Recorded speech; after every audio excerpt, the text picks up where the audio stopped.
छत्रपती संभाजीनगरमध्ये आजचे तापमान 41 अंशाच्या वर आणि आम्ही सर्वजण पीएचडी फेलो असल्या कारणाने आम्ही कुठला चित्रपट बघण्यासाठी जात आहोत हे तुम्हाला आता थोड्या वेळामध्ये कळणारच आहे। आणि या व्हिडिओच्या शेवटी आम्ही कुठला चित्रपट बघितला आम्हाला कमेंट सेक्शन मध्ये नक्की सांगा। चित्रपटगृहामध्ये आल्यानंतर थोडीशी मस्ती रितेश देशमुख सोबत धनंजयने केली आणि या ठिकाणी आम्ही फोटोशूटचा थोडासा आनंद घेतला।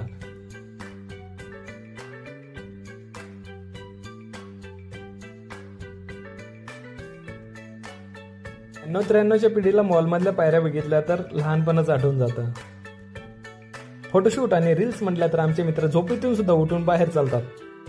हिंदी चित्रपटापेक्षा आम्हाला मराठीमधला सत्यशोधक हा चित्रपट खूप आवडला होता। चित्रपट संपल्यानंतर आम्ही मॉलमध्ये थोडीशी मस्ती केली।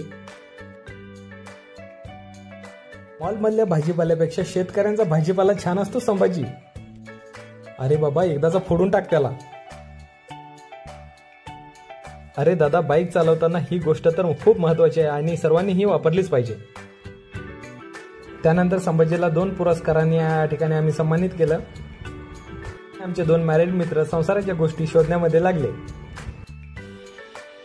जास्त ऊन असल्या कारणाने या ठिकाणी संभाजीने फ्रुटी घेण्याचा या ठिकाणी छोटाच प्रयत्न केला पण तो निष्फळ ठरला आणि चित्रपट संपल्यानंतर औरंगपुरा मार्गे या ठिकाणी आम्ही विद्यापीठात दाखल झालो।